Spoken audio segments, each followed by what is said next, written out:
Hi guys, you'll have to forgive me if the quality in this video isn't quite as good as usual. Through an unfortunate series of events, I've had to record this video on my tablet rather than my usual camera. So yeah, hopefully that'll work out okay. But this week I wanted to do another Tarot of the Gods video, and I wanted to do one about Odin.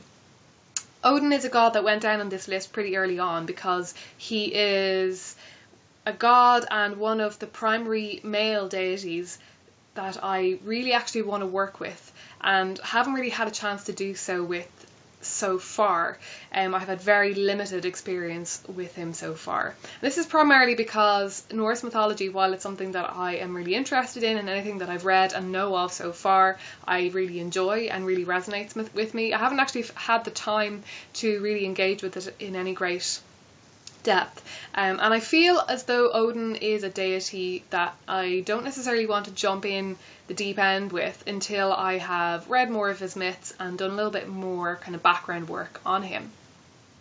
So that being said, I'm going to jump right in and share the first card with you that I've chosen to represent Odin, because it kind of gets the ball rolling with him, and that is the Emperor. So a lot of people nowadays in the neo-pagan community and just in general think of Odin as being a sort of benevolent father figure or grandfatherly figure, and I feel like people would off the bat probably associate him with the Emperor card in the tarot. Odin is sort of, in Norse mythology and also just in all of the sort of Germanic traditions, Odin, or his various other permutations of his name like Wotan and so forth, Odin is kind of the primary god of the pantheon. He is definitely a father figure. He has literally fathered the rest of the pantheon in a similar way to, Gaia. I don't know if you could really, it's difficult to make comparisons between Odin and Gaia. They're two very, very different figures. And I feel like because of this, he can be considered to be a very sort of benevolent, benign kind of figure, a sort of nurturing kind of figure. And I have to say that this isn't a feeling that I get from him from the myths and from what I know of him at all. I would say that the side of the Emperor that comes through with Odin is not so much any kind of benign, nurturing, fatherly kind of energy, but rather that sort of maybe rigid, or he definitely has strong power as a ruler. He is definitely sort of a ruler archetype. He's a king archetype. He presides over Valhalla, which is where the sort of worthy dead go in Norse mythology, and where the warriors of the society go when they've died a noble death.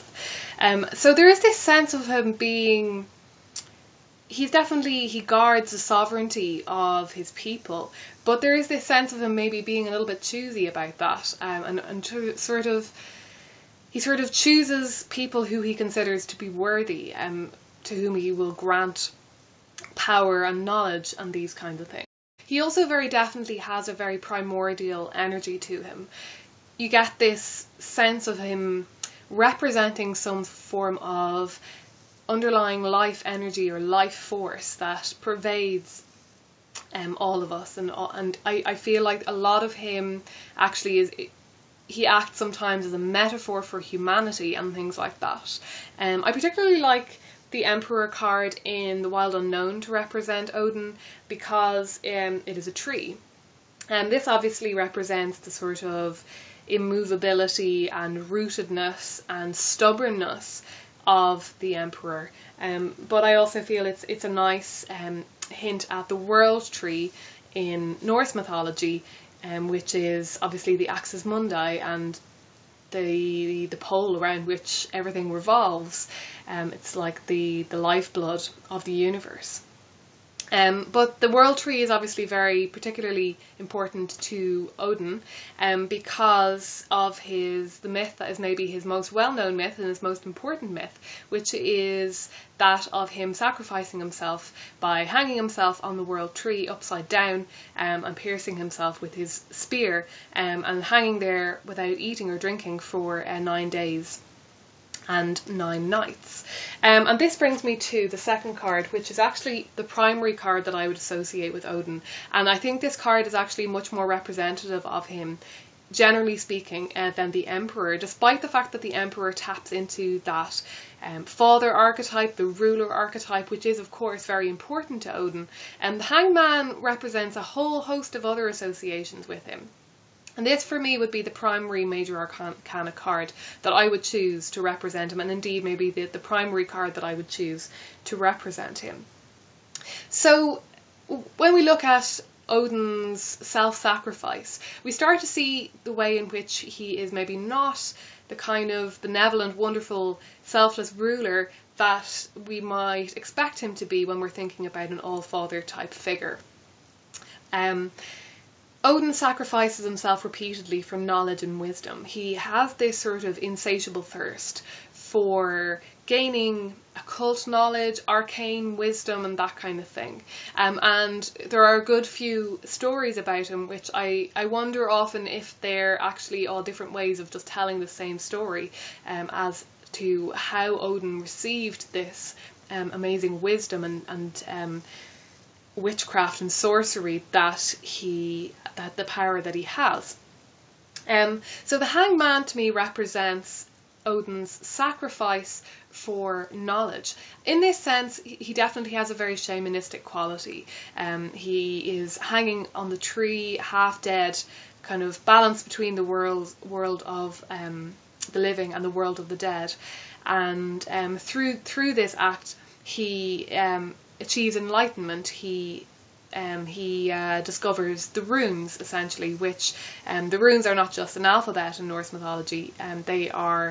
They're sort of representative of the most basic forces of life. They are the mystery of life, the mysteries of life, represented in these 26. I can't remember now. If the Elder Futhark, I think it's smaller. I can't remember off the top of my head now. I should have checked that. So Odin definitely has this shamanistic quality. He is this explorer. He wants to achieve this enlightenment and wisdom. But I don't necessarily get the feeling that he's doing this for his community or for the betterment of others. There is very definitely a sense that this is coming from somewhere not maybe quite so pure and community oriented that we usually associate with the shaman. The shaman undergoes this process of death and rebirth, an initiation into the mysteries and into the spirit world, in order to serve their community. Essentially, that is their highest purpose. They come back to the world of the living, and then they can heal and they can share their enlightenment and help others and that kind of thing. Whereas with Odin, again, we have this sense that he will share his power and his knowledge with the worthy. But mostly there is this sort of self-serving kind of feel to it. But generally speaking, I feel the Hanged Man represents his power and his magic, his sorcery and that kind of thing. And this sense of him becoming enlightened. And there's another story as well, of course, where he loses his eye, because one of the most prevalent features of Odin is that he has one eye. He actually sacrifices his other eye to Mimir, I'm not sure the pronunciation, in order to gain wisdom. So I mentioned that Odin can be seen to act as a metaphor for humankind or for some of the attributes of our species. And I think this definitely comes out with this sense of him having this great thirst for knowledge. And I think this is well represented also by the King of Swords. Now, the King of Swords obviously taps into the previous themes of him being a ruler and a king, and very much in line with his own will and personal power and that kind of thing. But the King of Swords is also all about the power of the mind and the intellect. And I feel that the King of Swords, if we're looking at his weaknesses or his potential weaknesses, he tends towards going too much in that direction and focusing too much on the intellect, on the will, on, say, science, on fact, on dogma maybe. And I think that Odin in some ways taps into a weakness that humanity has, where we will pretty much sacrifice anything in order to learn more about our environment, but ultimately so that we can actually change that environment so that we can impose our will on that environment. And that is essentially what Odin is after. He doesn't just want the knowledge for knowledge's sake. He wants to be able to harness that knowledge, use that knowledge in order to effect change. And this is very powerful. This is a very powerful thing that humans can do, and I can see why for Norse people that their maybe supreme god, if you want to call him that, would also have these qualities, because it is a quality that is unique to intellectual beings. We have this intellect, and we seem to have this ever-growing urge to add more and more to that intellect, to expand it more, to grow it more, to learn more. But of course, there are definitely dangers attached to that. And I mean, obviously that is really evident today when we look at the effects that our advancing technologies have had on the planet. And indeed will have eventually on our own species. We've actually possibly spelled our own doom. So yeah, I like to think of Odin in that respect as well, that he reminds us that this insatiable thirst for knowledge and wisdom, that sometimes that it can be unhealthy. But of course you can also see this from a more positive side. You can see it as an attribute, or a positive attribute, that at the end of the day seeking wisdom and knowledge is your highest possible achievement. It is the best thing, the most important thing for humanity to strive for. And it's interesting that this is emphasized so much in Odin over his warlike qualities, which of course I am going to get to, because they are very definitely present. So yeah, that's just something to think about as well when it comes to Odin.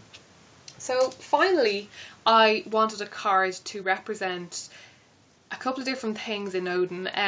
His associations with war and death, and also just this underlying feeling of wildness that Odin has. The card I chose was the Five of Swords. I actually had a hard time picking a card that seemed right for this. Some contenders were the Chariot and the Devil. The thing about Odin is that he is associated with war and sovereignty and being a ruler, and we see these things coming out in him as represented by the Emperor and to some extent the King of Swords.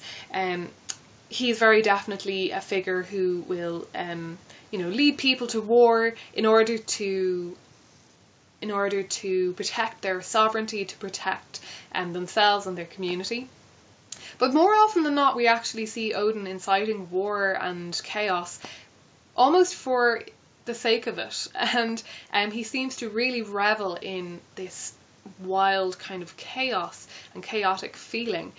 He actually has a bit of a trickster element to him, and this is very, very evident in the way that he likes to incite. He incites fury and wildness, and this also very much taps into maybe a feeling of an underlying energy of humanity, and maybe again not a very particularly positive one. But yeah, this is another way in which Odin reminds me of the Moregan, because the Moregan has this aspect of battle fury and frenzy to her, and that Odin definitely seems to reflect. And I think that's maybe on a final note something I want to talk a little bit more about, that I actually have always felt this strong link between the Moregan and Odin. They seem to have a similar sort of ambivalence about them, and they both have strong associations with sovereignty. I mean, Odin is referred to as the Allfather, and the Moregan's name means Great Queen, so straight away you have that link. The Moregan is associated with carrion birds, but particularly crows, and Odin is associated with ravens.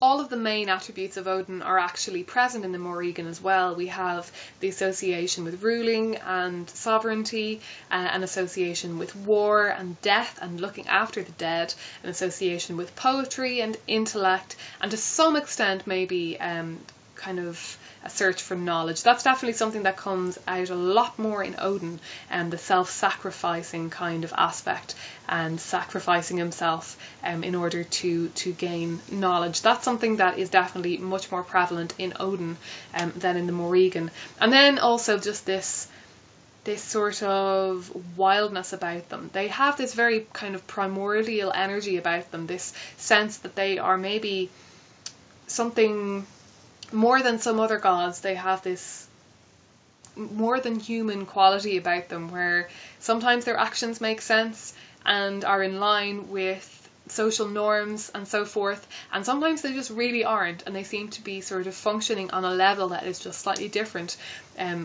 to humans.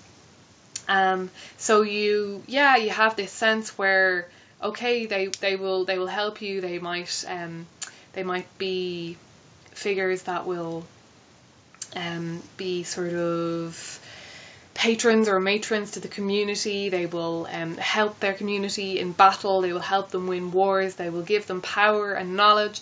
But then sometimes they will just turn around and do something that seems just malevolent for the sake of it.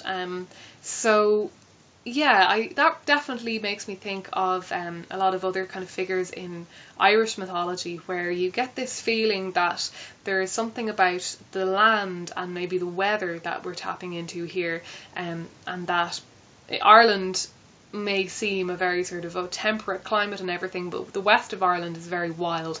You know, the seas, and there are a lot of people living on islands out there, being drowned, trying to fish. And there's a very wild wind out there, trust me. Like, it's pretty crazy weather compared to the east coast of Ireland. And obviously, when you go north into Scandinavia, we're looking at very fierce kind of weather as well. I get this feeling that these deities can kind of reflect the land that the people are living on, that they have this nurturing kind of quality to them. We will look after you if you look after us. But then sometimes they will just turn, and we are reminded that they are wild, and that they live by rules and a morality that is something beyond what we humans can comprehend. So I think I'll leave it there. I'm sure I have left out, I don't know how many different thoughts that I had on Odin. It's been very difficult to actually condense him down into 4 cards and the space of this video, because he is so complex. Oh yeah, I do just want to make one special mention of one last card, which is the Hierophant from the Wild Unknown. I decided not to choose this card because I'd already talked about it for Ganesha, but I particularly like that it has a craven or a roe, a crow or a raven. It looks probably more like I think it looks more like a raven, holding a key. So we do have this key symbolism, which is very important for me for Ganesha, but it is also very important for Odin, because he I feel that this card, this version of the Hierophant, particularly taps into the Hierophant's sort of seeking of knowledge, and that he is kind of guarding a threshold into wisdom and occult knowledge and that kind of thing.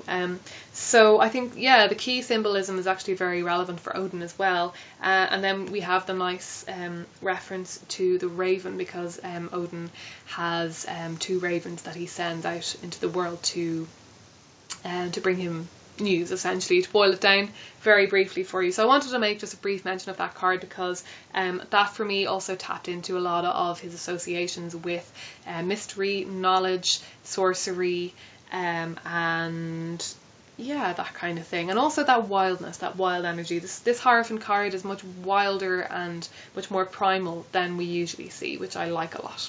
So I'll leave it there, and thanks for watching, guys, and I'll talk to you again soon.